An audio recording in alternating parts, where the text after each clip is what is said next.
పాలు తాగే స్థితిలోనే ఉన్నారు. కానీ మీరు ఎలా ఉండాలి? ఆహారము భుజించే, ఇంకా అంటాడు, మీరు శరీరానుసారంగానే ఉన్నారు కాబట్టి ఇదిగో ఇలా నేను మీకు చెప్పవలసి వస్తుందని బాధపడతాడు. హల్లెలూయా, హల్లెలూయా. ఎందుకంటే ప్రియ దేవుని బిడ్డలారా, క్రీస్తు రక్తము చేత మనము కడగబడిన తర్వాత గొడవ చేయకూడదు. అందరూ ఇటే చూడవలను, ఎవరు ఏ డిస్ట్రాక్షన్లో ఉండొద్దు. ఇది దేవుని సన్నిధి.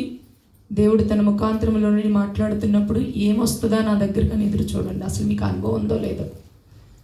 మొదట సాతాను కలుగజేసిన లక్ష్యం ఏంటో చెప్పనా? సంఘంలో వ్యతిరేక స్వభావం. ముందు చెప్పేదానికి వినే స్వభావం లేకపోవడం, లేదు అంటే ద్వంద్వ స్వభావాలు అనమాట. అయ్యగారైతే ఒక రకంగా, అమ్మగారైతే ఒక రకంగా. ఇది ఎవరు పెడతారు? నిజంగా చెప్తున్నాను కదా నేను, సాతాను పెట్టే లక్షణాలన్నీ కూడా ఇలాగనే ఉంటాయి. అది మనం తెలుసుకుంటే మనము ధన్యులు. ఆమేన్, హల్లెలూయా, హల్లెలూయా. అయితే క్రీస్తు రక్తంలో కడగబడిన మనము, క్రీస్తు బిడ్డలుగా పిలువబడుచున్న మనము, క్రీస్తు వారిగా క్రైస్తవులుగా ఉంటున్న మనము, ఇది మతము కాదు మార్గం కదండి.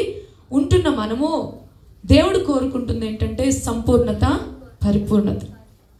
సంపూర్ణతలోనికి రావాలి, పరిపూర్ణులుగా మార్చబడాలి. సంపూర్ణతలోనికి వచ్చి పరిపూర్ణులుగా మార్చబడిన తరువాతే మనకి ఆ పరలోక పట్టణములో అద్భుతమైనటువంటి ఆ మహిమను ధరించుకొని, అంటే దేవుడు మహిమ స్వరూపి అయి ఉన్నాడు కాబట్టి అక్కడ మనం కూడా ఈ శరీరాలను వదిలివేసి మహిమ శరీరములను ధరించుకొని మనం అక్కడ ఏం చేస్తాము? ఆయనతో కూడా ఉంటాం. ఆమేన్, హల్లెలూయా. మనం ప్రకటన గ్రంథంలో చూసుకున్నట్లయితే యోహాను భక్తుడు ప్రకటన గ్రంథంలో 7 సంఘాలకు ఏం రాస్తాడు? దేవుడు ఏం చెప్తాడు? 7 సంఘాలకు నువ్వు వ్రాయము, నేను చెప్తున్నది నువ్వు రాయమని. మొదటిగా ఎఫెసీ సంఘాన్ని అంటాడు, అన్నిట్లో నువ్వు సూపర్. ఎన్ని లక్షణాలంటే, నువ్వు అపోస్తుల బోధలో నిలిచి ఉన్నావు, నువ్వు అపోస్తుల బోధగాక ఇంకొక బోధ ఉంటే నువ్వు అసహించుకుంటావు, నీకు నికోలాయిత్ క్రియలంటే నీకు అసహ్యము, మరి నువ్వు ఎంతో మరి చాలా భక్తిగా ఉంటావు. ఇవన్నీ చెప్పిన తర్వాత అంటాడు కదా, నీలో ఒకటి కొదువుగా ఉన్నది, నీలో ఒకటి కొరత ఉన్నది. అదేంటంటే నీకున్న మొదటి ప్రేమను నువ్వు కోల్పోయావు అంటాడు. ఆమేన్, హల్లెలూయా. దేవుని బిడ్డలారా, ఇప్పుడు ఇది సంపూర్ణమా? సంపూర్ణత ఉందా? ఉందా? లేదు. కాబట్టి మనం ఏం ప్రయాసపడాలి? అది కూడా పొందుకోవాలని ప్రయాసపడాలి. అవునా కాదా? అయితే ఇప్పుడు ఎఫెసీ సంఘానికి చాలా లక్షణాలు ఉన్నాయి, ఒక్క లక్షణమే లేకుండా పోయింది కదండి. కానీ మరి మన దగ్గరకు వచ్చేసరికి మనం వాటన్నిటిని పరీక్షించుకొని పరిశీలన చేసుకుంటే ఎన్ని లక్షణాలు మనలో ఉన్నాయి? ఏ లక్షణాలను మనం కలిగి ఉంటున్నాం? మొదట యేసుక్రీస్తుని నమ్మడం, యేసయ్య దేవుడని నమ్మడం, ఆ తర్వాత మారు మనస్సు, ఆ తర్వాత పాప క్షమాపణ. ఎందుకంటే నా పాపాలన్నీ ఆయన క్షమించాడు అని నమ్మాలి. ఇంకా క్షమించాడు, తర్వాత నేను విమోచించబడ్డాను, నా కొరకు ఆయన ప్రాణం పెట్టాడు, నా కొరకు ఆయన రక్తాన్ని కార్చాడు, నన్ను విమోచించాడు, తద్వారా మారు మనసు పొందాను. మారు మనసు పొందానని లోకమంతటికి చూపించడానికి ఏం చేస్తున్నావు? బాప్టిజము తీసుకున్నాను. బాప్టిజము అంటే ఏంటి? పాతి పెట్టబడి మరలా నూతనంగా లేపబడటం. అంటే పాత జీవితం అంతా పాతి పెట్టబడి నూతనమైన జీవితంతో లేపబడిన తరువాత సమస్తము ఏమవ్వాలి? సమస్తం ఏమవ్వాలి? నూతన పరచబడాలి. సమస్తము నూతన పరచబడిన తర్వాత ఇక ఆ పాత జీవితాన్ని గురించి మనము వదిలిపెట్టేసి ఈ నూతన జీవితంలో ఆ నూతన యెరూషలేము కొరకు మనం ఏం చేయాలి? ప్రయాసపడుతూ ఉండాలి. ప్రియ దేవుని బిడ్డలారా, ఇదే క్రైస్తవ జీవితం, ఇదే సంఘం. అంటే సంఘంలో నేర్పించే బోధ కూడా ఇదే. కానీ దీనిలో సంఘ క్రమంలో కొన్ని ఏంటంటే, సేవకులకు ఇదొక క్రమం ఉంటుంది, సేవకులు ఇలా ఉండాలి, తర్వాత సంఘానికి ఇవి నేర్పించాలి, సంఘముతో ఇలా ఉండాలి, సంఘానికి ఇలా చెప్పాలి. ఇవన్నీ కూడా సంఘ క్రమంలో భాగం. ఆమేన్, హల్లెలూయా. అంతేకాని ఇది మించి ఇక ఏది ఉన్నా కూడా అది సాతాను లక్షణమే. కాబట్టి ప్రియ దేవుని బిడ్డలారా, వాటన్నిటిని వదిలిపెట్టి మనం ఏం చేయాలి? సంపూర్ణత, పరిపూర్ణతలోనికి రావాలి ప్రియ దేవుని బిడ్డలారా. మనం చూసుకున్నట్లయితే దేవాతి దేవుడు ఆ అనాది కాలం నుండి ఇప్పటి వరకు కూడా ఇంకా ఆయన చేతులు చాచుతూనే ఉన్నాడు. ఎందుకంటే ఇంకా కూడా మానవుడు సంపూర్ణంగా లోబడలేకపోతున్నాడు. మానవుడు సంపూర్ణంగా లోబడలేకపోతున్నాడు. అన్యుడిగా బ్రతుకుతున్నవాడు, లోకంలో చెడిపడి తిరుగుతున్నవాడు ఎడలేమో దేవునికి ఎక్కడ వాడు నశించిపోతాడో, నా రాజ్యాన్ని ఎక్కడ పోగొట్టుకుంటాడో అని బాధపడుతుంటే, రక్షించబడిన మన కొరకు, బాప్తీసం తీసుకున్న మన కొరకు, క్రీస్తుకు బిడ్డగా చేయబడిన మన కొరకు, మన క్రియలను బట్టి ఆయన ఏం చేస్తున్నాడు? బాధపడుతూ ఉన్నాడు. హల్లెలూయా, హల్లెలూయా. కాబట్టి ప్రియ దేవుని బిడ్డలారా, రక్షించబడిన మనము కూడా సంపూర్ణులుగా ఉంటూ, పరిపూర్ణులుగా చేయబడుతూ, మనము కూడా ఇతరులకు మాదిరికరముగా ఉండి, ఒకరినన్నను దైవ సన్నిధికి నడిపించగలిగి, ఒక ఆత్మనైనా రక్షించగలిగే అనుభవంలోనికి మనం ఏం చేయాలి? రావాలి. ఆమేన్. దానికి ఒక తాపత్రయం ఉండాలి, దానికి ఒక ఆశ ఉండాలి, దానికి ఒక ఏముండాలి? తపన ఉండాలి. ఆ తపన లేకపోతే మనము క్రైస్తవ జీవితంలో ఉజ్జీవాన్ని మనం పోగొట్టుకుంటాం. హల్లెలూయా. సమస్యలను బట్టి, పరిస్థితులను బట్టి, మరి మనుషులను బట్టి, సమయాలను బట్టి, అక్కడున్న ప్రతికూలతలను బట్టి మనము చూస్తే భక్తిలో మనము ఎదగలేము. ఆమేన్, హల్లెలూయా. కొన్నిటిని విడిచిపెట్టాలి, కొన్నిటికి దూరం అవ్వాలి, కొన్నిటి స్థలాల్లోనికి వెళ్ళకూడదు. ఇవన్నీ ఉంటేనే మనము క్రైస్తవ జీవితంలో మనము బలం పొందుకోగలుగుతాం. ఆమేన్, హల్లెలూయా. నాకు పోరాటాలు లేవా? నాకు పోరాటాలు రావా? నేను కూడా లోకంలో ఉద్యోగం చేసుకుంటున్నాను, లోకంలో ఉంటుంటే నాకు పోరాటాలు లేవా? నాకు శోధనలు రావా? అయినను కూడా ప్రభు పాదాలు పట్టుకొని ఎప్పటికప్పుడు ఏం చేసుకోవాలి? సరి చేసుకుంటూ, వాటిని నా దగ్గరకు రాకుండా వచ్చినా జయించగలిగిన శక్తి నాకు ఇవ్వు ప్రభు అని మనుషులు బట్టి వస్తాయో, పరిస్థితులను బట్టి వస్తాయో, దేనిని బట్టి వస్తాయో ముందుగానే వివేచనతో తెలుసుకొని, జ్ఞానముగా మసులుకొని, కొన్నిసార్లు బలహీనులుగా మనము ఏదన్నా నోరు జారినా, ఒకవేళ ఏదన్నా కోపపడ్డా, ఏదన్నా ఆగ్రహపడ్డా మనం ఏం చేసుకోవాలి? ప్రభు సన్నిధిలో వెంటనే ప్రాధేయపడి మనం ఏం చేసుకోవాలి? బతిమాలుకోవాలి దేవుని బిడ్డలారా. ఇది చేస్తూ ఉంటేనే క్రైస్తవ జీవితంలో ఆ ప్రేమ స్వభావం మనకు వస్తుంది. క్రీస్తుకు కలిగిన ఆ ప్రేమను మనం పొందుకోగలుగుతాం. ఆ క్రీస్తు ప్రేమ మనలోనికి వస్తుంది. అంతేకాని మనము ఎంత చెప్పినా కూడా మార్పు రాలేకపోతే, ఎన్ని చెప్పినా కూడా అది మాదిరికరముగా మన జీవితంలో చేసుకోలేకపోతే మనం ఎలా మార్చిపడతామండి? Praise the Lord. Hallelujah, hallelujah, hallelujah. కాబట్టి నేనేం చెప్తానంటే, మొదటిగా వాక్యమును గురించిన అనుభవ జ్ఞానం మీకు ఉండాలి. మీరు వచ్చి ఇన్ని సంవత్సరాలు అవుతున్నప్పుడు నిజంగా ప్రభు మాకు ఇచ్చిన ప్రత్యక్షతను బట్టి ప్రతిదీ కూడా విడమరిచి, చరిత్రపూర్వకంగాను ఆత్మీయ సత్యములతో కూడిన బోధ మీకు ఇక్కడ ప్రకటించబడుతున్నప్పుడు మీరు ఎంత నేర్చుకున్నారో, ఎంత మీ హృదయంలో భద్రపరుచుకున్నారో, వాక్యం మీ హృదయంలో భద్రపరుచుకుంటే, ఇందాక నేను చెప్పానే, లోకంలో నుండి మనకు ఎదురవుతున్న సమస్యలు కానీ, శోధనలు కానీ, ఆ సమయంలో వాక్యం ఏం చేస్తుంది? వెంటనే జ్ఞాపకంలోకి వస్తే, ఆ జ్ఞాపకంలోకి వచ్చిన వాక్యాన్ని మనము వెంటనే పట్టుకుంటే, ఆ స్థితి నుండి దేవుడు మనల్ని ఏం చేస్తాడు? విడిపిస్తాడు. వాక్యం మనతో మాట్లాడుతుంటది. ఆ సమయంలో ఆ వాక్యాన్ని హృదయంలో భద్రపరచుకోకపోతే, ఆ వాక్యాన్ని మన హృదయంలో దాచుకోకపోతే మనం ఎలా సరిచేయబడతాం? Praise the lord. అందుకే దావీదు మహారాజు గారు 119వ దావీదు కీర్తన చదువుతూ ఉంటే ప్రతి అక్షరంలో కూడా ఆయన కోరుకునేది ఏంటో తెలుసా? నీ శాసనములు, నీ కట్టడాలు, నీ విధులు, నీ వాక్యము, నీ ధర్మశాస్త్రము, నీ జ్ఞానము నా యందుంచు, తీసివేయబాకు, నా యొద్ద ఉంచు, తీసివేయబాకు అని ప్రాధేయపడుతూ ఉంటాడు దేవుని. రే, తల ఊడిపోయాను, ఎందుకు తిరుగుతున్నావు? హల్లెలూయా, హల్లెలూయా. వివేక్, దేవునికి స్తోత్రం కలుగును గాక. ఇక్కడే చూడాలి మీరు. పిల్లలైనా మీకు అన్ని తెలుసు. స్కూల్లో పోతే పాఠం చదువుతుంటే వింటారా లేదా? టీచర్కి వెళ్ళి చూస్తారా? చూడరా? బోర్డుకి వెళ్ళి టీచర్కి వెళ్ళి ఏంది చెప్పరు ఈ పిల్లలు? చూస్తారుగా. ఏరా ప్రదీప్ చెప్పు, చూడాలి కదా. మరి ఇక్కడ ఎందుకు చూడరు అంటే పెద్ద ఉంటే కానీ చూస్తారా? పెట్టుకోమంటారా? మరి తీసుకురండి అమ్మ, ఒకటి వద్దా? భయం ఉన్నోళ్ళు వద్దా అంటున్నారు. వాడు అంటలా అంటలా. ఈసారి పట్టుకుంటా, నాకెళ్ళే చూడాలి, ఎటు చూడకూడదు. Praise the Lord. హల్లెలూయా. చిన్ననాటి నుండే వాటి చెవులలో చెప్పాలంటారు. చెప్పకపోతే ఏమైంది? అది మనం నేర్చుకుంటే ఏమైంది వాళ్ళకి, మనం నేర్చుకోకపోతే అది. కాబట్టి దేవుని బిడ్డలారా, నేను చెప్తున్నాను కదమ్మా, మనకు ఒక క్రమశిక్షణ ఉండాలి, మనకు ఒక పద్ధతి ఉండాలి క్రైస్తవ జీవితంలో. ఇది మన బిడ్డలకు నేర్పించుకోవాలి. అప్పుడు మనం ఉన్నతమైన స్థలములలో మనం ఉంటాం. అది నేర్చుకోకపోతే, అది అవలంబించుకోకపోతే, అది మన బిడ్డలకు నేర్పించకపోతే మనం ఏం చేస్తామంటే నెక్స్ట్ ఏమీ చేయలేం. ఏ స్థితికి దారి తీస్తుందో కూడా తెలియని పరిస్థితి. కాబట్టి దేవుడు తన ప్రేమ చేత మనల్ని ఇక్కడ నిలవపెట్టుకున్నప్పుడు నేర్చుకొని వాళ్ళకి ఏం చేద్దాం, దానిని నేర్పిస్తాం. ఆమేన్. హల్లెలూయా, హల్లెలూయా, హల్లెలూయా. అయితే ప్రియ దేవుని బిడ్డలారా, ఆనాటి నుండి దేవుడు ఈనాటి వరకు కూడా తన ఉన్నతమైన ప్రణాళికలో అలాగూ మనల్ని మరి నడిపిస్తూ ఉన్నాడు. మనం చూసుకున్నట్లయితే మరి ఎప్పుడు కూడా ఇజ్రాయేలీల గురించి మాట్లాడుకుంటూ ఉంటాం మనం కదండి. ఎవరు వారు? ఎవరు చెప్పాలి? దేవుని యొక్క ప్రజలు. ఇంకా ఆయనకు చెప్పాలి స్వాస్థ్యము, ఆయనకు స్వాస్థ్యము, ఆయన జనులు, ఆయన పేరు పెట్టి పిలువబడినటువంటి వారు, కాబట్టి పిలువబడిన వారు. దేవుడు ఇక్కడ మనకి ఎందుకు వాటిని చూపిస్తున్నాడంటే వారికి మాదిరిగా ఇప్పుడు మనమెవరు?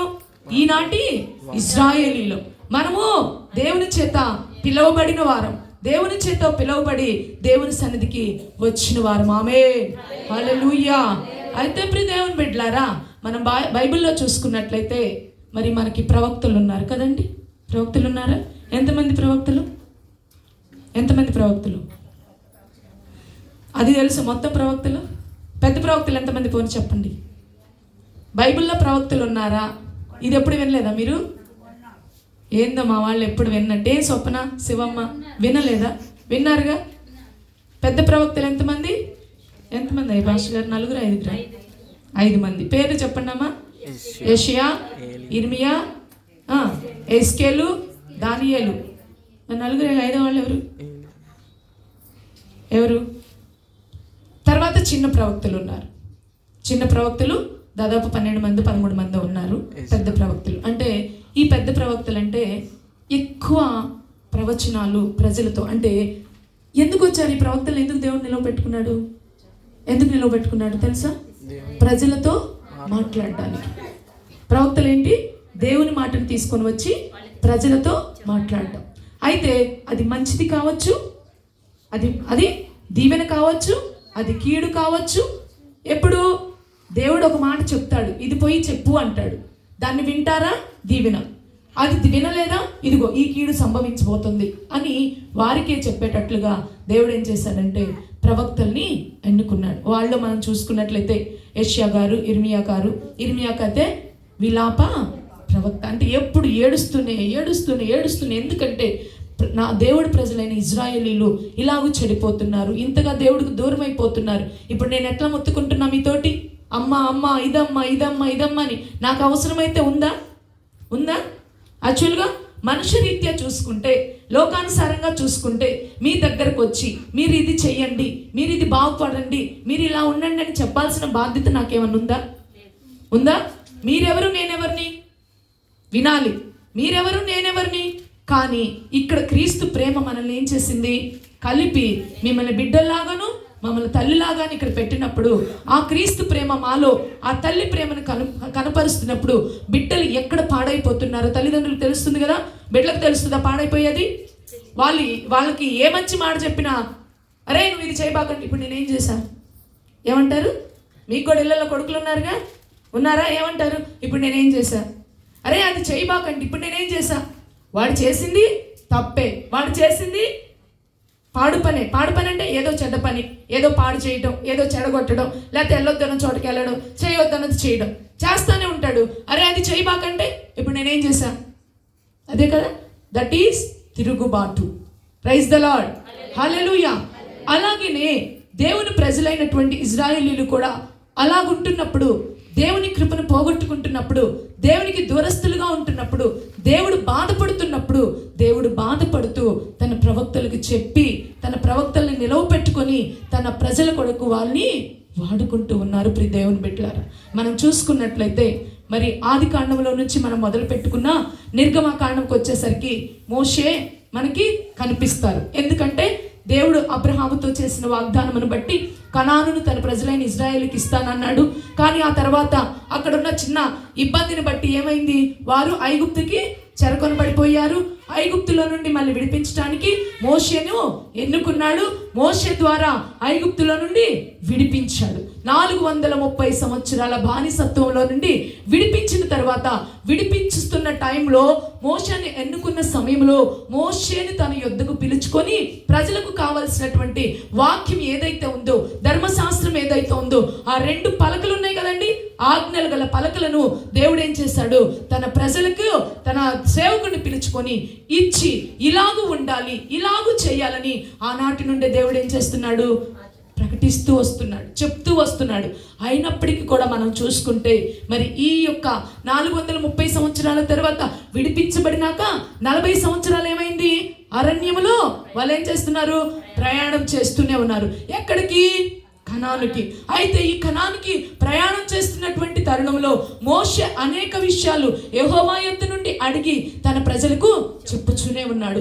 చెప్పుచూ ఉన్నప్పుడు కొన్ని వింటున్నారు, కొన్ని వినటం లేదు. కొన్ని సమయంలో ఆలకిస్తున్నారు, కొన్ని సమయంలో ఆలకించటం లేదు. కొన్ని సమయంలో దేవునికి దూరం అయిపోతున్నారు. అది మనం చూసుకున్నట్లయితే మోషే సీనాయి పర్వతం ఎక్కి ఆ 40 దినములు ఉపవాసం ఉండి దేవుని సన్నిధిలో కనిపెడుతున్నప్పుడే, కనిపెట్టి కిందకు వస్తున్నప్పుడే వీరికి ఆగలేక, ఇక ఓపిక లేక, వీరు సహనము లేక వెంటనే ఏం చేశారు, మాకొకటి కావాలి అని కింద బంగారపు దూడను చేశారు, విగ్రహాన్ని ఏర్పరచుకున్నారు.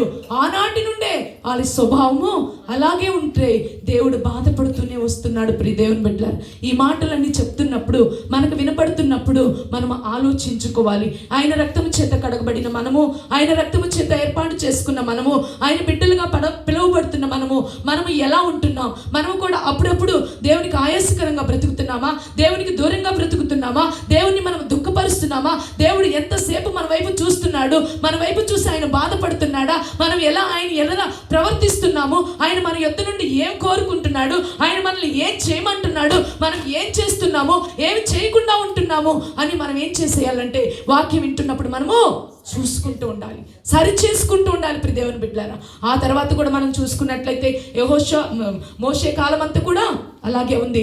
తర్వాత యెహోషువ వచ్చారు, యెహోషువ కనానుకి నడిపించారు. దేవుడు చెప్తాడు, కనానులో 7 జాతులు వారు ఉన్నారు. 7 జాతుల వారిని మీరేం చేయండి, ఓడించి వారిని అక్కడి నుంచి పూర్తిగా పంపించేయండి. ఆ 7 జాతుల వారు ఎవరు? దేవుడు లేని వారు, అన్యులు. అటువంటి స్థలమును, అటువంటి దేశమును దేవుడు వారందరినీ వెళ్ళగొట్టి నేను మీకు స్వాస్థ్యముగా ఇస్తున్నాను, అక్కడున్న ప్రతి ఒక్కటిని కూడా తీసివేయండి అంటే మనోళ్ళు ఏం చేశారు, స్వచిత్తాలు. కొన్నిసార్లు మనం అంటాం కదా, అవి మనకు నష్టమే కలుగు చేస్తాయి. కానీ మరి ఏం చేస్తాం అమ్మగారు, దేవుడు చెప్పాడుగా, మరి దేవుడు ఇలా అంటున్నాడుగా, ముందు నీతో ఏమంటున్నాడో చూసుకోవాలి కదా. దేవుడు అంటుంది కరెక్టే, నీతో ఏమంటున్నాడు అది చూసుకోవాలి కదా. అది చూసుకోకుండా కొన్నిసార్లు సాకులు చెప్పే పరిస్థితి. సాకులు చెప్పారు, మరి ఏం చేయమయ్యా, పమ్మన్నాం కానీ వాళ్ళు వెళ్ళలేదు, వాళ్ళు ఇలా ఉన్నారు, సరేలే వాళ్ళు ఈ పని చేస్తారులే ఉంటే దేవుడు ఏం చెప్పాడు, వాళ్ళు నీకు కళ్ళల్లో నలకగాను, కళ్ళల్లో నలుసుగాను, ప్రక్కలో బల్లెములుగాను ఉంటానంటే అలాగే ఉండటం జరిగింది. ఆ తర్వాత నుంచి చూసుకుంటే కూడా ప్రియ దేవుని బిడ్డలారా, కనానులో కూడా వ్యతిరేకతలో బ్రతుకుతూ వస్తే దేవుడు ఇంకా తన ప్రవక్తలను నిలవపెట్టుకున్నాడు. ఈరోజు అసలు నా ఆంతర్యం ఏంటంటే హోషియా గ్రంథంలో నుండి దేవుడు మాట్లాడుతున్నాడు. ఆమేన్, హల్లెలూయా. ఈ హోషియా అనేటటువంటి ప్రవక్త చిన్న ప్రవక్తలలో ఒకరు. హోషియా అనగా అర్థం ఏమిటంటే యెహోవాయే రక్షణ. Praise the Lord, hallelujah, hallelujah, హల్లెలూయా. యెహోషువ అనగానే అర్థం ఏమిటంటే, యెహోషువ అంటే హోషియా గ్రంథం నుండి హోషియా గ్రంథంలో నుండి దేవుడు ఈరోజు మాట్లాడుతున్నాడు. హోషియా అంటే అర్థం ఏమిటంటే యెహోవాయే రక్షణ. యెహోవాయే రక్షణ అంటే ఆ ప్రజలకు చెప్తున్నాడు, మీకు దిక్కు ఎవరు లేరు, దేవుడే మీకు దిక్కు, దేవుడైన యెహోవాయే దిక్కు. ఆ దేవుడైన యెహోవా ద్వారే మీకు రక్షణ. అంటే ఎందుకు చెప్పాల్సి వచ్చింది మాటికి వారికి మాట? మీకు దేవుడే దిక్కు, యెహోవాయే మీకు రక్షణ ఎందుకు చెప్పాల్సి వస్తుంది? ఒకసారి ఆలోచించండి. అంటే వారిలో ఆ ఆలోచన వారు కోల్పోయి ఉన్నారు. అవునా కదా? పేరుకైతే ఇశ్రాయేలీలే, తన స్వాస్థ్యమే, తన బిడ్డలే, కానీ దేవుని కృపను పోగొట్టుకున్నారు, దేవుని ఏర్పాటుని పోగొట్టుకున్నారు. ఎక్కడికి వెళ్ళిపోయారు? అన్యత్వంలోనికి వెళ్ళిపోయారు.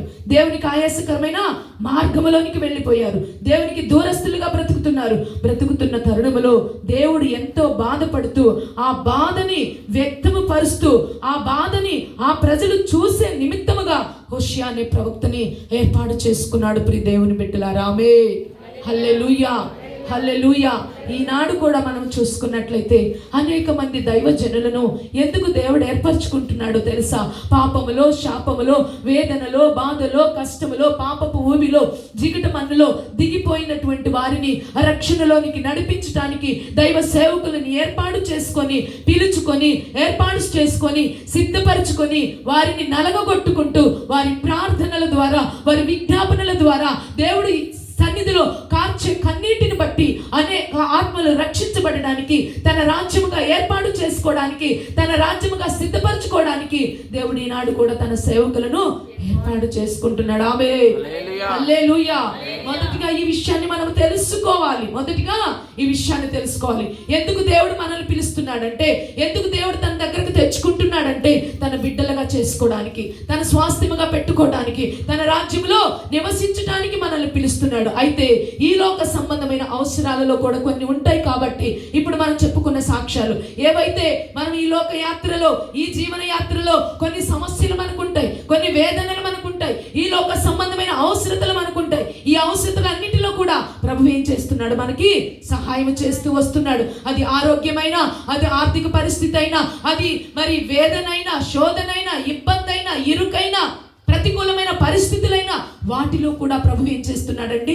మనకు సహాయం చేస్తూనే వస్తున్నాడు. అయితే ప్రియ దేవుని బిడ్డలారా, ఈ లోక సంబంధమైన ఈ సహాయం మీద మనం ఆధారపడొద్దు, కానీ ఈ లోక సంబంధమైన ఈ విషయాల కొరకు మనం ఆధారపడొద్దు, కానీ ఇవి మనకు దేవుడు చేస్తున్నాడు. దీనిని బట్టి ఇంకా వెంటనే మనం ఏం చేయాలంటే విశ్వాసంలో బలంగా మనము మార్చబడాలి. ఇందాక చెప్పింది, తను సాక్ష్యం చెప్తుంది, బండి 10,000.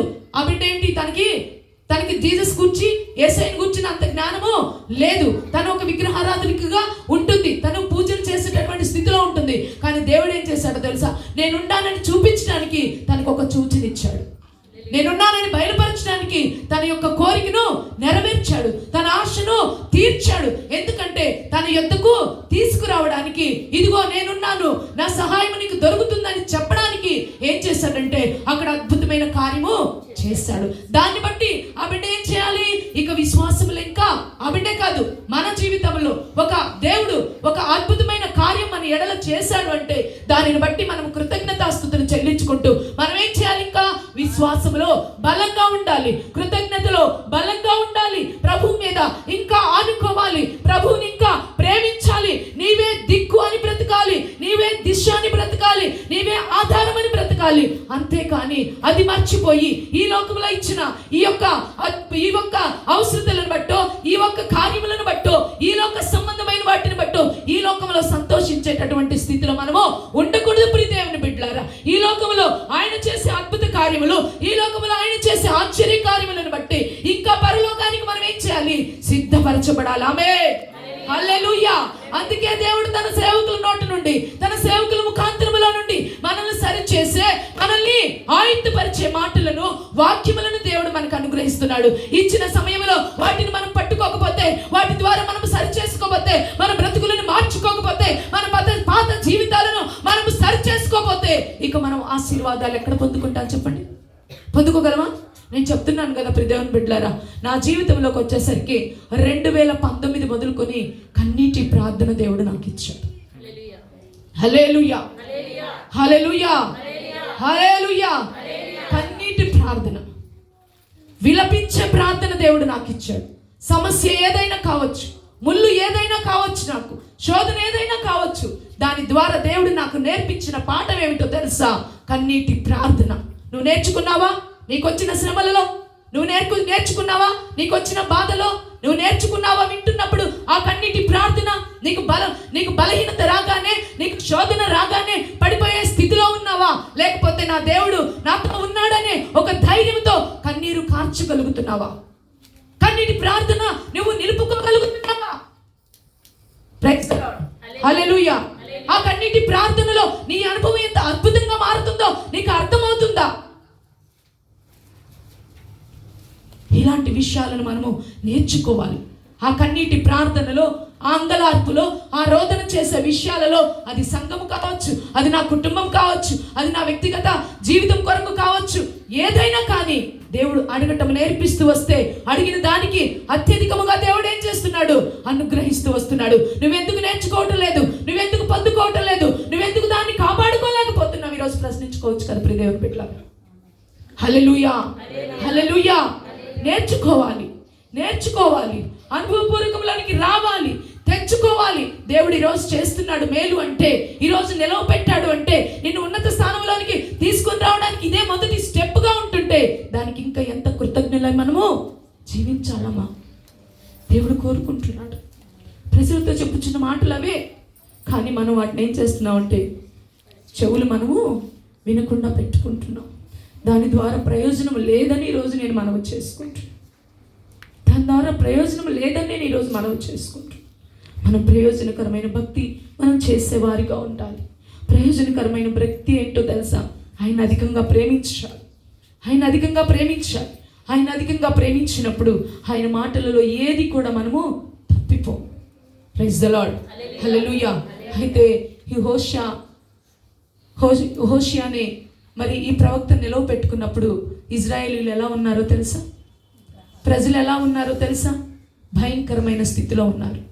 దేశము వారిని బట్టి పాడైపోయింది కాదా? పాపాన్ని బట్టి దేశం పాడైపోవట్లేదా? ఈరోజు మన దేశం ఎలా ఉంది? ఈరోజు మనం చూస్తున్నాం కదా, ప్రతి ఒక్కరి చేతిలో సెల్ ఫోన్ కదండి. ప్రతి ఒక్కరి చేతిలో సెల్ ఫోన్. ఆ సెల్ ఫోన్లో మనం చూస్తున్నాం కదా, ఏముంటున్నాయి సెల్ ఫోన్లో? ఏముంటున్నాయి? ఎంత భయంకరమైన పాపాలు. అది చూడటం పక్కన పెడితే ఆ పాపాలు ఏమిటో వార్తల ద్వారా మనం చూస్తూనే ఉన్నాం. అనేక స్థలాలలో భయంకరమైన వ్యభిచారాలు, నరహత్యలు, దొంగతనాలు, అక్రమాలు, అన్యాయాలు. అవునండి, ఎంత భయంకరంగా సాతాను ఏలుబడి చేస్తుందో మనం చూస్తూ ఉన్నప్పుడు మనం ఏం చేయాలి? క్రైస్తవ బిడ్డలుగా మనం ఏం చేయాలండి? ఏం చేయాలి? ఏం చేయాలి? ఒంటి ప్రార్థనేనా? ఒంటి ప్రార్థనేనా? కన్నీటి ప్రార్థన, రోదన చేసే ప్రార్థన. అదే సంగతి మన దాకొస్తే మనం ఎలా నరకం అనుభవిస్తాం? అదే దుస్థితి మన దాకొస్తే ఎంత దౌర్భాగ్యమైన పరిస్థితి వస్తుంది. అది మనదిగా చేసుకొని మనం ఏం చేయాలి? ప్రార్థన చేయాలి, ప్రార్థన చేయాలి. దేశము పాడైపోతుంది, ప్రజలు పాడైపోతున్నారు. ధనమే ప్రాముఖ్యం అనుకుంటున్నారు, ఆస్తులే ప్రాముఖ్యం అనుకుంటున్నారు. ఉన్నత స్థితి అంటే ధనాన్ని సంపాదించుకోవడం అనుకుంటున్నారు. అది ఎలా సంపాదించాలి, అది ఎలా ఉండాలి, దేవుడు ఏ విధంగా చెప్పాడు, దానిని మర్చిపోతున్నారు ప్రజలు. దేవుని బిడ్డలారా, ఈ విషయాలలో మనం ఏం చేయాలో తెలుసా? కొంచెం జ్ఞానం కలిగి మనము జీవించాలి. అయితే ఈ హోషియా ప్రవక్తని దేవుడు అంటాడు, ఇజ్రాయేలీని దేంతో పోల్చాడో తెలుసా? ఇజ్రాయేలీని దేంతో పోల్చాడు? ఒక వ్యభిచారిగా పోల్చి అంటున్నాడు, నువ్వు వెళ్ళి ఫలానా స్త్రీని పెండ్లి చేసుకోపో. ఏ స్త్రీ? ఆ స్త్రీ వ్యభిచార స్త్రీ. హోషియా ప్రవక్త అయితే అంటున్నాడు, నువ్వు పోయి వ్యభిచారి స్త్రీని పెండ్లి చేసుకో అంటున్నాడు. అంటే ఆ స్త్రీ దేనికి పోల్చబడింది? దేనికి పోల్చబడింది చెప్పాలి? దేనికి పోల్చబడింది?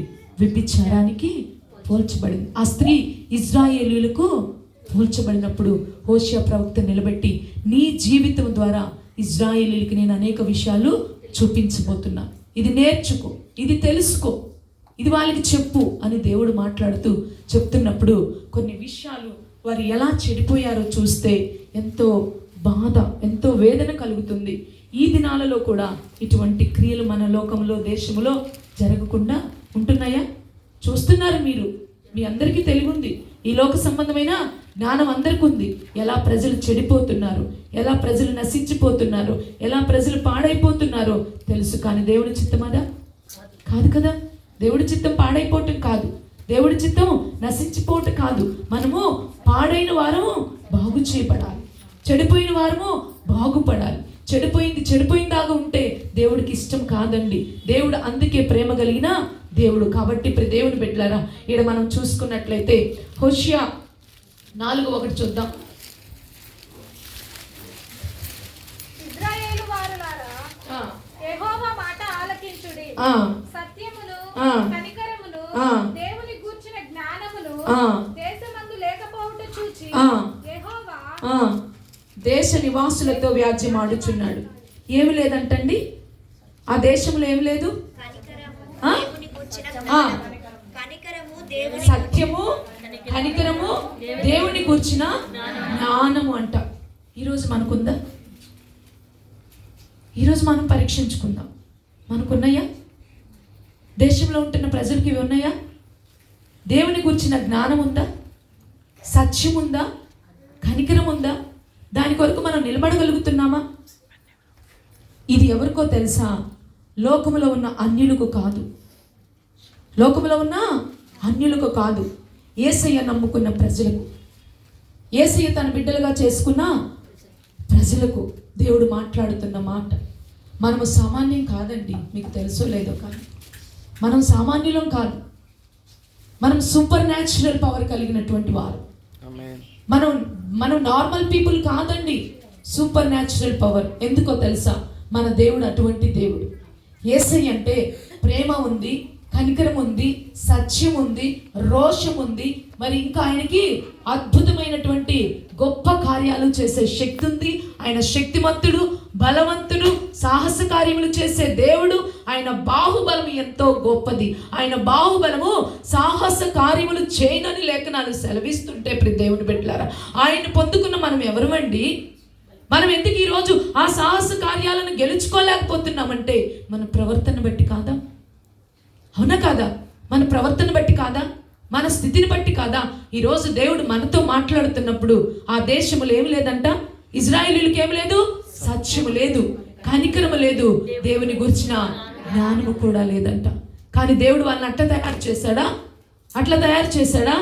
దేవుడు వారిని ఇష్టమైన జనాంగంగా, తన సొత్తుగా, తన స్వాస్థ్యముగా చేసుకుంటే ఈరోజు వాళ్ళు దేవుడికి ఎలా ఉన్నారు? ఎలా ఉన్నారు? దేవుడికి దూరస్తులుగా ఉన్నారు.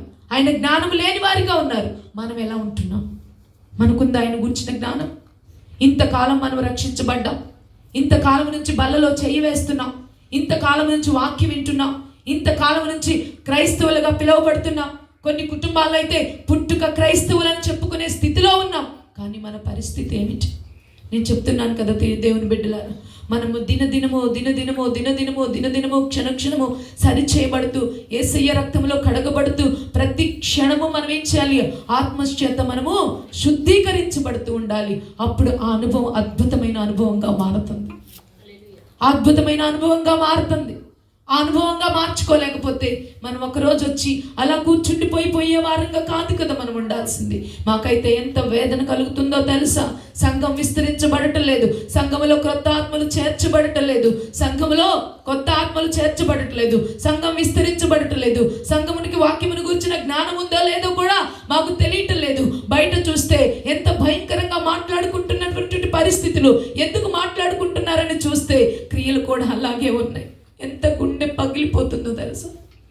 ఎంత వేదనో తెలుసా? క్రీస్తు ప్రేమను చూపించటానికి మేము సమస్తమును త్యాగము చేసుకొని, సమస్తమును సమర్పించుకొని, అన్నీ ఉన్నా కూడా ప్రభు కొరకు ఏడుస్తూ కన్నీరు కాస్తూ కొందరినైనను ఆ అగ్నిలో నుండి విడిపించాలని దేవుడు మమ్మల్ని ఏర్పాటు చేసుకొని మేము ఇక్కడ నిలబడుతుంటే సంఘమై ఎట్లా ఉండాలి? సంఘమై ఏం చెయ్యాలి? ఇంకా పాపములోనైనా, ఇంకా శాపములోనైనా, ఇంకా పాత జీవితంలోనైనా కొన్ని విషయాలు వినినప్పుడు గుండె బద్దలైపోయిన పరిస్థితులు. రక్షణ తీసుకున్నాక సంఘంలో ఉంటూ బల్లలో చెయ్యి వేస్తూ చెయ్యరాని కార్యాలు, చెయ్యకూడని కార్యాలు, అనకూడని మాటలు, చెయ్యరాని పనులు చేస్తూ ఉన్నప్పుడు సంఘం విస్తరించబడుతుందా? సంఘం బలపరచబడుతుందా? సంఘం అభివృద్ధి పరచబడుతుందా? తల్లిదండ్రులుగా మేము చేసిన పాపం ఏంటి? తల్లిదండ్రులుగా మేము నేర్పించని వాక్యం ఉందా? మీ దగ్గరకు వచ్చి మిమ్మల్ని సరిచేయనటువంటి పరిస్థితులు ఉన్నాయా? కానీ అయినా కూడాను ఎంత భయంకరమైన స్థితిగతులు.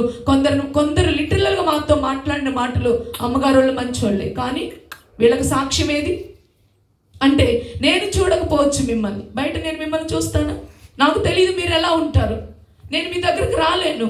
కానీ మీతో ఉన్న వ్యక్తులు మిమ్మల్ని బయట చూస్తున్నప్పుడు మీ సాక్ష్యం ఎలా ఉంటుంది? మేము ఎంత కన్నీరు కాస్తుంటే దేవుడు ఎంత కన్నీరు కాలుస్తాడు, దేవుడు ఎంత బాధపడతాడు. ఒక్కటే మనలో ఉండాల్సింది ఏంటో తెలుసా? నన్ను బట్టి నా దేవుడు అవమానపరచబడకు, నా దేవుడిని నేను దుఃఖపరచకూడదు, నా దేవుడు నన్ను బట్టి తృణీకరించబడకూడదు, ఆయన అవమానించబడకూడదు. నా బ్రతుకు నేను రోషము కలిగి ఉండాలి. ఎందుకంటే నా దేవుడు రోషము కలిగిన ఆమేన్ హల్లెలూయా. నా దేవుడు రోషము కలిగిన దేవుడు. కానీ మనం మార్చుకోగలుగుతున్నామా మన జీవితాలు? అసలు క్రైస్తవ సమాజమే అలా ఉంటుంది కొన్ని సందర్భాల్లో. చాలామంది ఈనాడు దైవ సేవకులు ఎంత కన్నీరు విడుచుచున్నారో, కొందరినైతే వదిలేసుకుంటున్నారు. ఎందుకంటే మాట వినలేకపోతే వదిలేసుకున్నామన్న పేరే, కానీ లోపలెంతో దుఃఖం, లోపలెంతో బాధ, లోపలెంతో వేదన. మీకేమనిపిస్తుందో నాకు తెలియదు, కానీ మీ పిల్లలు నడవరాని దారుల్లో నడుస్తుంటే, చూడరాని దృశ్యాలు చూస్తుంటే, మారు మనసు లేని వారిగా బ్రతుకుతుంటే మీకు ఎంత దుఃఖం ఉందో నాకు తెలియదు. కానీ దైవ సేవకులుగా మా హృదయాల్లో ఎంతో వేదన, ఎంతో దుఃఖం, ఎంతో ప్రయాస. ఏంటి ప్రభువా, ఏంటి ప్రభువా, నీ కొరకు సిద్ధపరచుకోనైనా ఒక తల్లిగా, ఒక తండ్రిగా నీ బిడ్డ కొరకు ఒక కన్నీరు విడిచి ఉపవాసాలుండి శరీరాన్ని నలకొట్టుకొని ఉపవాసములో నీ శరీరాన్ని ప్రయాసతో పడితే, దేవుడి సన్నిధిలో పడి మొరపెడితే నీ కుమారుడు మారదా? నీ కుమార్తె మారదా? నీ జీవితాలు బాగుపడవా? నీ బ్రతుకులు బాగుపడవా? ఎంతకాలం ఇంకా వినలేని వారిగా మనం బ్రతుకుతూ ఉంటాం. ప్రియ దేవుని బిడ్డలారా, దేవుడు ఇంకా చూస్తూ ఉన్నాడంటే ఆయన కనికరము కలిగిన దేవుడై చూస్తూ ఉన్నాడు. మనలో లేదు కనికరం, మనలో లేదు సత్యం. కానీ ఈరోజు దేవుడు కోరుకుంటున్నాడు, ఆయన గూర్చిన అనుభవ జ్ఞానము మనకు రావాలి, ఆయన గూర్చిన కనికరం మనకు రావాలి. ఆయనలో ఉన్న కనికరం నీకుంటే ఎప్పుడు కన్నీరు నీకు ధారలై కారుతుంది. ఆ కన్నీరు నీకు రావటం లేదా? ఇంకా నీ హృదయము బండవలే ఉన్నదని దేవుడు చెప్పాడు. ఒకసారి ఎన్నడూ దున్నని బీడు భూమిని దున్నమని ఒక 14-15 సంవత్సరాల క్రితం నాతో మాట్లాడానని చెప్పాను నేను, గుర్తుంది కదా. ఆ తర్వాత మళ్ళీ నేను మొన్న వాక్యాన్ని ధ్యానిస్తూ ఉన్నప్పుడు ప్రార్థనతోనూ స్తుతితోనూ ఏం చేయాలంట? ప్రార్థన చేయాలంట, స్తుతించాలంట, ఇక ప్రకటించాలంట. అప్పుడు విత్తనాలు చల్లాలంట. స్తుతించాలి, ప్రార్థించాలి, అప్పుడు ప్రేమతో విత్తనాలు చల్లాలంట.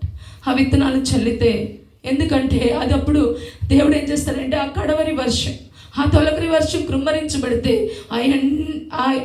ఆ బీడు భూమి ఏమవుతుందంటే ఎప్పుడు దున్నని బీడు భూమి పదును చేయబడుతుంది, సదును చేయబడుతుంది.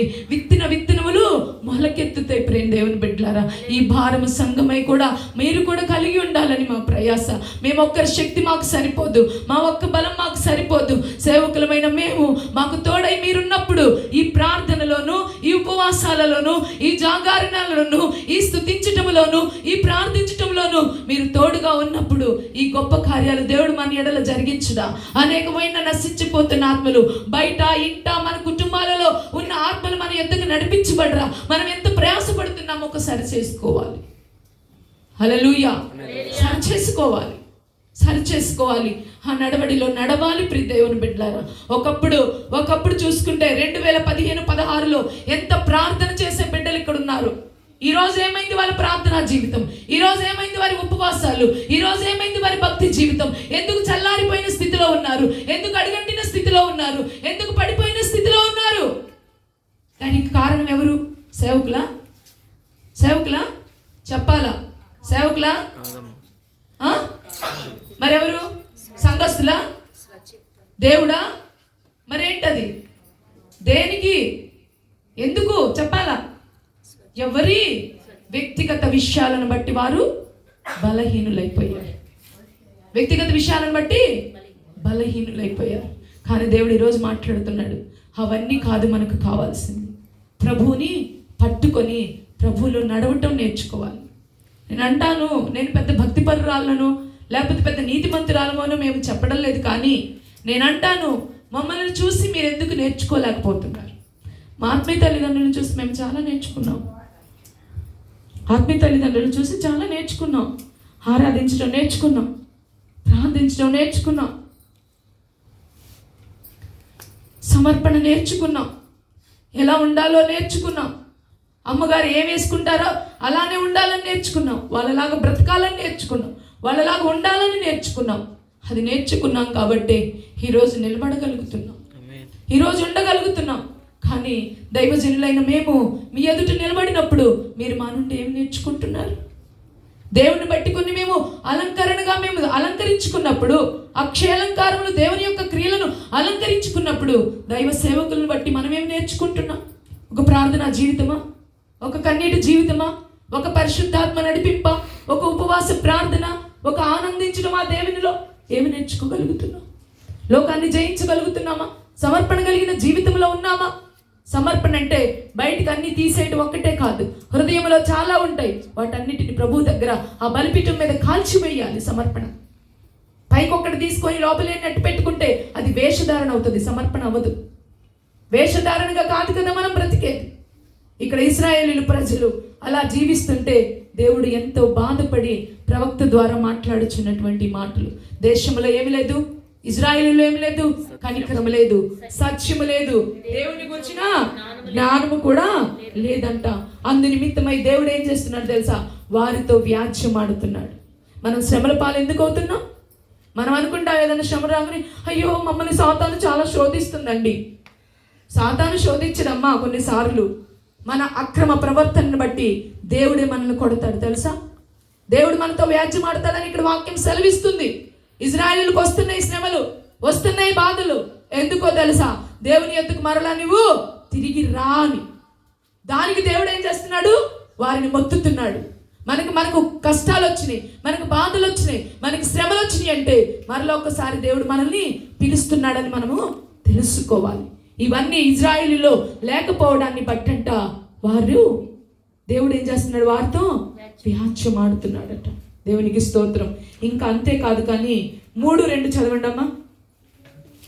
3:2 కాగా ఉండమ్మా ఒకసారి.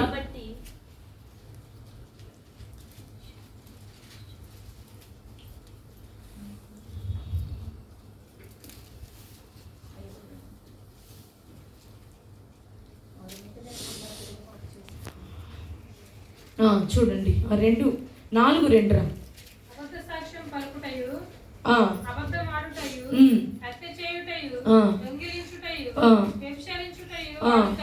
వాడుకయ్యేనట.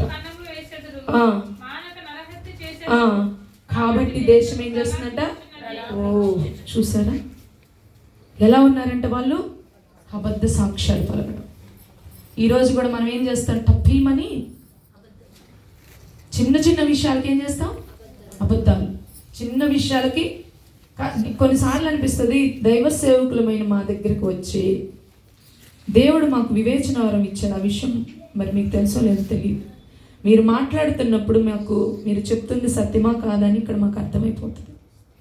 మీరు ఎలా చెప్పినా, ఏడ్చి చెప్పినా, నవ్వుతూ చెప్పినా, బాధగా చెప్పినా, మీరు చెప్పుచున్న మాట ఇటో సత్యమో కాదో మాకు అర్థమైపోతుంది. అది దేనివల్ల? దేవుడిచ్చిన ఆత్మవరమైన కృపావరం. కానీ ఇక్కడ దేవుడు ఏమంటున్నాడంటే అబద్ధ సాక్ష్యం పలుకుతున్నారంట, అబద్ధం ఆడుతున్నారట, హత్య చేయుచున్నాడట, దొంగతనం చేయుచున్నారు, విభజించుట అసలు వాళ్ళకి వాడుకైపోయిందంట. అంటే అలవాటు అయిపోయిందంట. అంటే దేవుడు వారిని ఎన్నుకోవటం ఏంటి? అసలు దేవుడు ప్రజలేంటి? దేవుడు వారిని ఎంత ప్రేమించాడు? ఎలా? లోకములో ఎందరో ఉంటే వీరినే దేవుడు ఏం చేశాడు? ఎన్నుకున్నాడు కదా. ఎన్నుకుంటే వీరేం చేస్తున్నారంట? వ్యభిచారము వారికి వాడుకయిందంట, అలవాటైపోయిందంట. అంటే ఎంత భ్రష్టత్వంలోనికి వచ్చారు దేవుని బిడ్డలు, ఎంత చెడిపోయారు.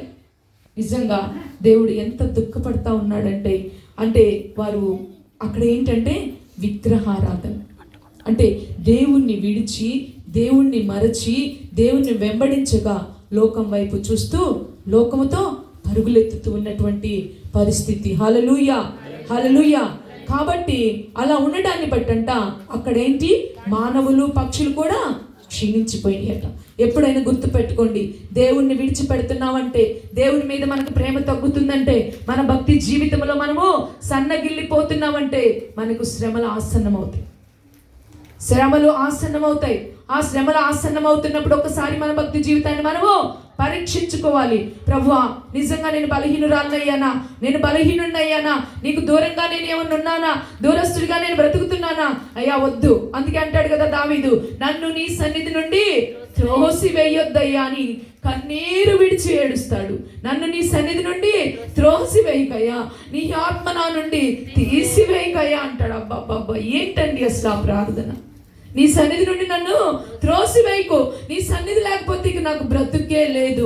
నీ సన్నిధిలో ఉంటేనే నాకు సమస్తము సాధ్యము కదా. నీ సన్నిధిలో ఉంటేనే సమస్తాన్ని నేను పొందుకుంటాను. నా ధైర్యం నీ సన్నిధే కదా. నేను నీ మందిరంలోనికే రాకపోతే, నీ మందిరంలోనే ఉండకపోతే ఇక నాకేమి శక్తి ఉంటుందయ్యా? అలాగే నీ ఆత్మను నా యొద్ద నుండి, హల్లెలూయా, నా యొద్ద నుండి తీసివేయకు అంటాడు. అలాంటి ప్రార్థన ఈనాడు క్రైస్తవుల్లో మనలో ఉంటుందా? అలాంటి భక్తి జీవితాన్ని మనం జీవించగలుగుతున్నామా? నేను చెప్తాను కదా, ప్రభు సన్నిధికి వెళ్ళగానే ప్రార్థనా జీవితంలో ముందు ఇవన్నీ మనం సరి చేసుకోవాలి. దేవుని బిడ్డలు, నిజంగా నేను చెప్తున్నాను కదా, ఈ ప్రార్థన మీరు అలవాటు చేసుకోండి. మీ జీవితాలు ఎంత అద్భుతంగా మారుతాయో తెలుసా? మీకు ఎలాంటి బంధకాలున్నా, మీరు విడవలేకపోతున్నా, మీకు చేత కాకపోతున్నా, మీకు మనసులో ఉండొచ్చు ఈ బంధకం నీ బంధకం నుండి నేను విడుదల పొందాలని, ఇది నాకు వద్దు అని మీరు అనుకొని లోపల బాధపడుతూ ఉండొచ్చు. కానీ మీకు చేత కావటం లేదు. కానీ దేవుడి దగ్గరకు వస్తే అది ఎట్టిదైనా నువ్వు ఆ ప్రార్థన మీరు తెలుసుకుంటే, ఆ కన్నీరు విడిస్తే ప్రభు మనల్ని ఏం చేస్తారు తెలుసా? విమోచిస్తాడు, మనల్ని విడుదల చేస్తాడు. నిజంగా దానిలోనే మనల్ని ఉంచడమా? ఎందుకంటే మన దేవుడు అంత ప్రేమ కలిగిన దేవుడు. మనం అడిగితే ఇస్తానన్న దేవుడు, మనం వెతికితే దొరుకుతానన్న దేవుడు. తడితే ఆయన ఎల్లప్పుడూ తన హృదయ తలుపులను తెరచి మనల్ని ఆయన హృదయంలోనికి చేర్చుకునే ప్రేమ కలిగిన దేవుడు ఈరోజు మనతో ఉన్నప్పుడు మనకు అసాధ్యమైనవి ఏమీ లేదు. కానీ ఒక్కటే, మన భక్తి జీవితం, మన జీవితం సరి చేసుకొని దేవుడికి అతి సమీపముగా, నీవే దిక్కు ప్రభువా, నీవు కాక నాకు వేరొకటి లేదు అని దేవుడిని ప్రేమించే అనుభవంలో మనము బ్రతకాలి. ప్రియ దేవుని బిడ్డలారా, హల్లెలూయా, హల్లెలూయా.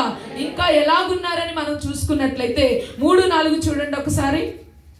3:4 నిశ్చయముగా ఇశ్రాయేలీయులు చాలా దినములు రాజు లేకయు అధిపతి లేకయు బలి అర్పింపకయు నుందురు, దేవతా స్తంభమును గాని ఎఫోదును గాని గృహదేవతలను గాని ఎంచుకొనకుందురు. తరువాత ఇశ్రాయేలీయులు తిరిగి వచ్చి తమ దేవుడైన యెహోవా యొద్దను తమ రాజైన దావీదు, తర్వాత వాళ్ళు దేవుడి యొద్దకు తిరిగి వస్తారట. అంతేకాదు, కానీ ఇక్కడ మనం ఒక మాట చూసుకున్నట్లయితే వాళ్ళు జగడమాడే వారుగా ఉన్నారట. వాళ్ళు ఎట్టున్నారంట? జగడమాడే వారుగా ఉన్నారు. ఎంత భయంకరం అండి. దేవుడు చెప్తుంది సమాధానముగా ఉండమని, కలహాలు వద్దని, వివాదాలు ఉండకూడదని దేవుడు చెప్తుంటే వాళ్ళు ఎలా ఉన్నారంట? జగడమాడేవారుగా ఉన్నారు. ఇంకా ఎలా ఉన్నారు తెలుసా? జ్ఞానము లేని వారుగా. ఇందాక మనం చదువుకున్నాం కదా 3:6లో ఇంకా ఎట్లా ఉన్నారు వాళ్ళు? జ్ఞానము లేని వారిగా ఉన్నారు. ఇంకా మనము చూసినట్లయితే దేవుని ధర్మశాస్త్రాన్ని వాళ్ళు ఏమంట? మరచిపోయారటండి. ఏంటంటండి వాళ్ళు? ధర్మశాస్త్రమును చూడండి 3:6 నా జనులు జ్ఞానము లేని వారై నశించుచున్నారు. కిందకు వస్తే నీవు నీ దేవుని ధర్మశాస్త్రమును మరచితివి. అయ్యో, ఎంత భయంకరంగా ఉన్నారండి. ఇంకా అంతేకాదు, కానీ వారంట యాజకులకు ఎట్లా ఉన్నారు? యాజకులకు వాళ్ళు ఎలా ఉన్నారంటే జగడమాడేవారుగా. ఎన్నో వచ్చిన అమ్మది? 4. చూడండి, చదవండి ఒకసారి. నీవు జ్ఞానమును విసర్జించుచున్నావు కనుక నాకు యాజకుడవు కాకుండా నేను నిన్ను విసర్జించుతును. నీవు నీ దేవుని ధర్మశాస్త్రము మరిచితివి గనుక నేనును నీ కుమారులను మరుతును. తమకు కలిమి కలిగిన కొలది వారు నా ఎడల అధిక పాపము చేసిరి గనుక వారి ఘనతను నీచ స్థితికి మార్చుదును. నా జనుల పాపములను ఆహారముగా చేసుకొందురు గనుక జనులు మరి అధికముగా పాపము చేయవలనని వారు కోరుదురు.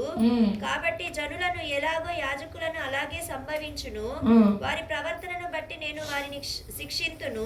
ఓకే, చూడండి, ఈ క్రియలన్నిటిని బట్టి కూడా దేవుడు ఏం చేస్తున్నాడు? వారిని. ఇప్పుడు మన క్రియలకు ఫలం ఉందా లేదా? ఉందా? మనం ఏ క్రియలు చేస్తే దాని ఫలం. ఎక్కడ శ్రావణి ఇందాక జగడమాడుదురనుంది? ఒకడు మరి ఒకరితో అమ్మా కార్యము కాకపోవును. నీ జనులు యాజకునితో జగడమాడు వారిని పోలి ఉన్నారు. ఎట్టున్నారంట? యాజకుల్ని కూడా లెక్క చేయట్లేదు. అంటే సేవకుల మీద ఎలా ఉన్నారంట? జగడమాట అంటే ఏంటి? గొడవలు, కొట్లాట్లు. సేవకులు ఏదన్నా వద్దు అని చెప్తే వినే స్థితిలో లేకుండా నువ్వేంటి మాకు చెప్పేది అంటే నచ్చినట్టు చెప్తే వింటారు. సర్లేమ్మా అయినా పర్వాలేదులే చెయ్యి అంటే మంచిది.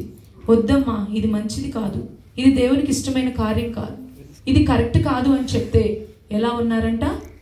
జగడమాడే ఉండొచ్చు. అలాగా యాజకుల మీదే జగడమాడితే, యాజకుల మీదే వ్యతిరేకత ఉంటే, యాజకులే బలులు అర్పించి, యాజకులే అక్కడ బలిపీఠం మీద వారి కొరకు నైవేద్యములు అర్పిస్తూ వారి పాపముల నిమిత్తమై వారు ప్రాయశ్చిత్తము చేసే వారిని వారు అర్పించుకునేలాగా ఉండేటటువంటి యాజకుల మీదే తిరగబడితే భక్తి జీవితం ఇంకెక్కడ మనం నేర్చుకుంటాం? యాజకుల మీద తిరగబడొచ్చా? వ్యతిరేకంగా మాట్లాడొచ్చా? ఏ మాట చెప్పినా ఓయ్ నువ్వేంది వంచుతాలా? హల్లెలూయా హల్లెలూయా. తలెత్తావంటే ఇంకుందే నీకు. అలా యాజకులకి ఎలా ఉన్నారు? జగడమాడేవారు. ఇలాంటి అనేకమైన క్రియలు ఇశ్రాయేలీలు చేస్తూ దేవుణ్ణి ఎంతగానో వాళ్ళు ఏం చేస్తున్నారు? దుఃఖపరుస్తూ ఉంటే లాస్ట్లో ఒక్క మాట, ఇంత దుఃఖపరుస్తున్నా దేవుడు ప్రేమ కలిగిన దేవుడు ఏమంటున్నాడంటే ఒక్క మాట చూద్దాం. చూడండి,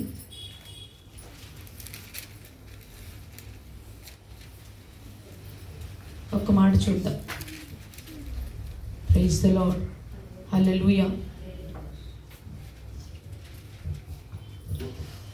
ఒక్క మాట చూడండి.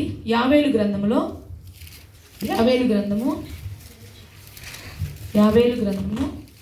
2వ అధ్యాయము 13వ వచనం చూడండి.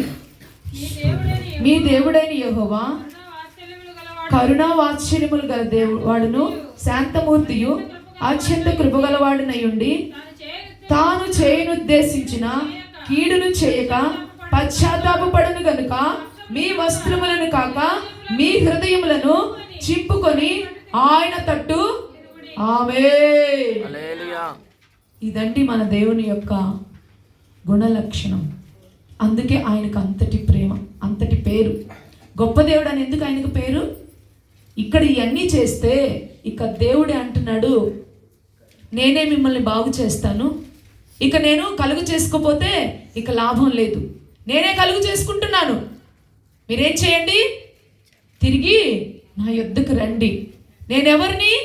దీర్ఘశాంతము కలిగిన దేవుడును, కరుణావాత్సల్యత కలిగిన దేవుడును, శాంతమూర్తిని. ఇంకా మనము చెయ్యరాని క్రియలు చేసినా కూడా బ్రతికున్నామంటే కారణం ఏంటో తెలుసా? ఇదే అంటున్నాడు, తిరిగి రండి. ఎలా అంట? మీ వస్త్రములను కాదు చింపుకునేది, హృదయాలను చింపుకొని నా యొద్దకు వస్తే నేను మీ యొద్దకు వచ్చే కీడును ఏం చేస్తాను?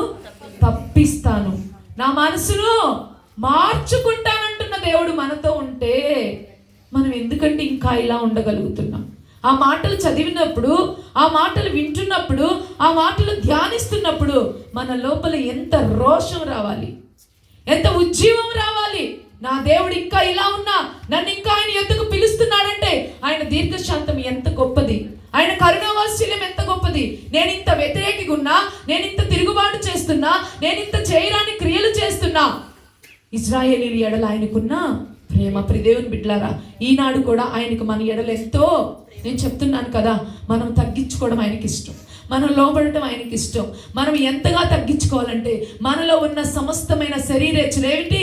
కోపము, ద్వేషము, అసూయ, కలహము, మత్సరము, ఇంకా మత్తతములు, వ్యభిచారము, విగ్రహారాధన, లంచగొండితనం, ఎన్నైతే ఉంటున్నాయో వాటన్నిటిని కూడా ఒక్కొక్కటి మన శరీరము నుండి, మన హృదయం నుండి, మన మనస్సు నుండి, మన ఆత్మలో మనము బలవంతులుగా మార్చబడడానికి ఇవన్నీ తీసేస్తే ఆ ప్రేమ, ఆత్మ ఫలము అనే అవన్నీ కూడా మనలో ఫలిస్తూ ఉన్నప్పుడు ఇక మనం ఆయన పోలికగా మార్చబడమా?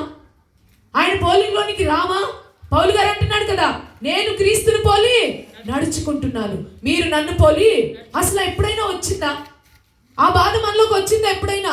నేను కూడా నా క్రీస్తుని పోలి నడుచుకునే విధంగా కొన్నిటినైనా నేను అవలంబించగలగాలి, కొన్నైనా నేను సాధన చేయాలి, కొన్నిటిలోనైనా నేను నిలవగలగాలి అనే భక్తిలో మనం ఉండగలుగుతున్నామా? ఈరోజు యాజకులను నిలవ పెట్టుకొని, దైవజనులను నిలవ పెట్టుకొని దిద్దుబాటును దేవుడు సంఘంలో ఇస్తున్నాడు, ఉపదేశ క్రమం ఇస్తున్నాడంటే దేవుని ప్రేమ మన మీద ఎంతో అధికముగా ఉంది కాబట్టే ఈరోజు దేవుడు మనతో మాట్లాడుతున్నాడు, నీతోనూ నాతో మాట్లాడుచున్నప్పుడు మనము లోబడితే ఎంతో ధన్యులం. ఇవన్నీ మనము సరి చేసుకుంటే మన బ్రతుకులు మార్చబడవా? మన బ్రతుకులు అద్భుతమైన దీవెనకరముగా ఎంతగా ఉన్నతమైన స్థితిలోనికి వస్తాయో తెలుసా ప్రియ దేవుని బిడ్డలారా? హల్లెలూయా, హల్లెలూయా. ఈరోజు దేవుడు కోరుకుంటుంది ఏంటో తెలుసా?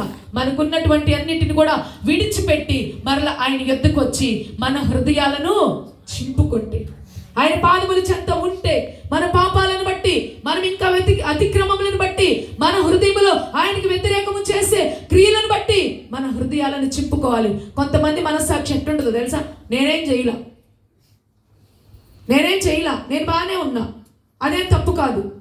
మనస్సాక్షిని కోల్పోయిన స్థితిలో, మనస్సాక్షి వాత వేయబడిన స్థితిలో నీకు మనస్సాక్షి లోపల చెప్తూనే ఉంటాడు, ఇది తప్పు, ఇది తప్పు, ఇది తప్పు, నువ్వు దేవునికి ఇది విరోధముగా చేస్తున్నావు, ఇది నీకు మంచిది కాదు, దీనికి నువ్వు లోబడు, దీన్ని సరి చేసుకో, ఇది దేవుని దగ్గర అడుగు అంటే అడగకుండా వంగలేని స్థితిలో ఉంటే దానికి ఎంత భయంకరమైన శిక్ష పడిందో తెలుసా? ఆ శిక్షని అనుభవించాల్సి ఉంటుందో తెలుసా?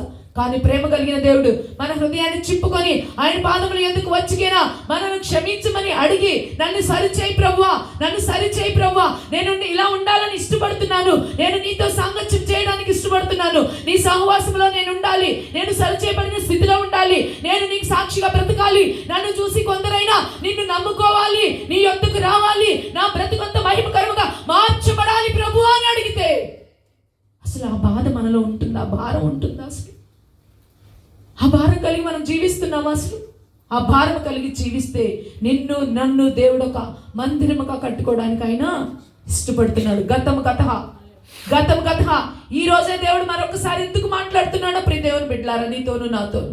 ఈ రాత్రి మనం ఏం సరి చేసుకోవాల్సి ఉందో, ఈ పగల కాలంలో ఇంకా మనలో లోపాలు ఏముంటున్నాయో ఆయన హృదయాంతరంగములు ఎరిగినా దేవుడు హృదయ రహస్యములను రాత్రి వేళ ఆయన హృదయాలను ఏం చేస్తున్నాడు? పరిశీలన చేస్తున్నాడంట. మనమేమి నిద్రపోతున్నాం కదా, మనం పడుకొని నిద్రపోతున్నాం, మనకేమి తెలీదు. కానీ రాత్రి వేళలో దావీదు అంటాడు కదా, నీవు రాత్రి వేళలో నా హృదయాలను పరిశీలన చేస్తున్నావు, నీవు పరీక్షిస్తున్నావు, నీవు పరిశోధిస్తున్నావు. నువ్వు చేస్తున్నప్పుడు నా హృదయము ఎలా ఉంది? ఇవి నేర్చుకోవాల్సిన అనుభవంలోనికి మనం రావాలి. ఎవరు నీతిమంతులం కాదు, నేను నీతిమంతుడని చెప్పుకుంటే అది అబద్ధం అని వాక్యం అంటుంది. మనలో ఎన్నో కల్మషాలు, ఎన్నో దేవునికి అయిష్టమైనవి, ఎన్నో దేవునికి విరోధమైనవి, వీటన్నిటిని విడిచిపెడితేనే దేవుని నిజమైన ఆశీర్వాదాలు, నిజమైన దీవెనలను మనం పొందుకోగలుగుతాం. దేవుడు రాకడ ఆలస్యమైతే రేపటి దినాలలో ఒక ఆశీర్వాదకరమైన కుటుంబాలుగా మనం ఏం చేస్తాము? నిలువబడతాము. అంతేగాని ఏదో భక్తి చేస్తున్నానని సమర్థింపులో బ్రతుకుదు, ఇది చాలే అనుకుంటే ఏ ప్రయోజనము లేదు. ఇది చాలా మీకు, నాకైతే ఇది చాలదండి, ఇది మీకు చాలదు అన్నోళ్ళ చేతులెత్తండి. ఈ భక్తి మాకు చాలదు అన్నోళ్ళ చేతులెత్తండి. ఈ భక్తి మాకు చాలదు, ఇంకా కావాలి. ఎస్, ఎక్కలేని ఎత్తైన కొండ ఎక్కాలమ్మా. ఎక్కితే ఆ ప్రభు యొక్క స్వరూప దర్శనం, ఆ ప్రభువులో ఉన్న స్వభావాన్ని మనం ఏం చేస్తాం? చూస్తాం. ఎక్కడానికి ఇష్టపడితే ప్రభు అట్టి కృపను నాకు దయచేయమని ప్రార్థన చేద్దాం. అట్టి అనుభవం నాకు కావాలి ప్రభు అని ప్రార్థన చేద్దాం. హృదయాలను చింపుకొని ఆయన పాదముల యొద్ద పెడదాం. హృదయములను చింపుకొని కన్నీరు కారిస్తే, మీ వస్త్రాలను కాదు, మీ హృదయాలను చింపుకొని నా యొద్దకు వస్తే మీ మీదకి రావాల్సిన కీడు నేనేం చేస్తాను? అబ్బా, తప్పిస్తానంటమ్మా. ఎంత గొప్ప దేవుడు. హల్లెలూయా. అలాగూ సిద్ధపడి ప్రభు పాదాల యొద్దకు వద్దాం. దేవుడి వాక్యాన్ని నీరు కట్టి ఫలింపచేయునుగాక. హల్లెలూయా. మంచిది. దేవుడు సందాసురాల ద్వారా ఈరోజు మనతో మాట్లాడి ఉండగా హోషేయ ప్రవక్తను దేవుడు ఏర్పాటు చేసుకొని ఇశ్రాయేలీయుల యొక్క సర్వ సమాజంతో మాట్లాడిన ప్రవచన వాక్కులను దేవుడు మన మధ్య ఉంచాడు. చప్పట్లు కొట్టి ప్రభు నామమున కనపడదాం.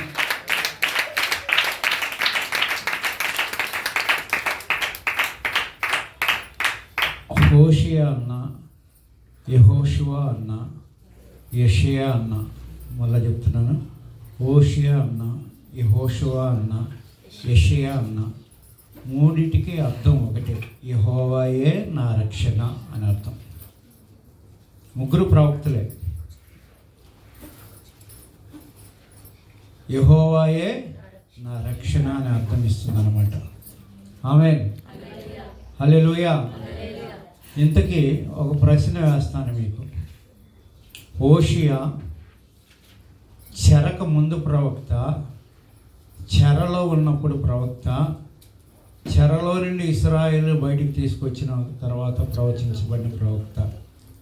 ఆ ప్రశ్నకు సమాధానం చెప్పిన వాళ్ళకి క్రిస్మస్ రోజు గిఫ్ట్ ఇస్తా. పోయినసారి గిఫ్ట్ ఇస్తానన్నాను, ఇచ్చాను లేదా? శిరీషమ్మ తీసుకుంది. ఇలేదంటారు ఎవరు? మీకు ఇవ్వలేదు. కొంతమందికి ఫుల్ ప్రైజ్ ప్రజెంటేషన్కి ఇవ్వలేదా? వాటికి ఇస్తాను, రేపు క్రిస్మస్కి ఇస్తాను. అమ్మా, హోషేయ చెర ముందు ప్రవక్త, చెరలో ప్రవక్త, చెరలో నుండి బయటకు వచ్చిన ప్రవక్త, చెరకు ముందు ప్రవక్త. యెషయా గ్రంథంలో వాళ్ళకి చెప్పి చెప్పి చెప్పి చెప్పి దేవుడు ఏం చేస్తాడంటే ఇంకా మాట్లాడటం మానేస్తాడు. చెప్తే వినకపోతే ఏం చేస్తారు? పిల్లలకు చెప్తే వినకపోతే ఏమవుతారు? తల్లిదండ్రులు మానేస్తారు మాట్లాడటం. అప్పుడు దేవుడు ఎవరితో మాట్లాడుకుంటాడు తెలుసా? ఆకాశం భూమితో మాట్లాడతాడు. అసలు మానవుని చేసుకునే ఉద్దేశం ఏంటి? ఆయనతో మాట్లాడడానికి, ఆయనతో. కానీ ఇలా మాట్లాడకుండా, ముచ్చటించకుండా దేవుడు పక్కన పెట్టి లోకపరమైన వార్తల్లో మునిగిన వాళ్ళకి దేవుడు మాట్లాడతాడు. ఆమేన్, హల్లెలూయా. అందుకే యెషయా గ్రంథంలో అంటాడు, ఆకాశమా ఆలకించము, భూమి నా పిల్లలే అని ప్రేమతో పెంచాలనుకున్నాను, వాళ్ళని గొప్పగా చేయాలని ఆశపడ్డాను, కానీ వాళ్ళు నా మాట వింటలేదు, నా మీదే వారు తిరుగుబాటు. కనుక తిరుగుబాటు చేసే వాళ్ళతో దేవుడు మాట్లాడతాడు. అర్థమవుతుందా? కనుక తిరుగుబాటు స్వభావం మనలో నుండి పోవును గాక. హల్లెలూయా. దేవుడు మనతో మాట్లాడును గాక. సంఘంతో ఆత్మ చెప్పు మాట చెవి గలవాడు వినును గాక. హల్లెలూయా, హల్లెలూయా, హల్లెలూయా, హల్లెలూయా, హల్లెలూయా, హల్లెలూయా. ఎరికో గోడలు ముందు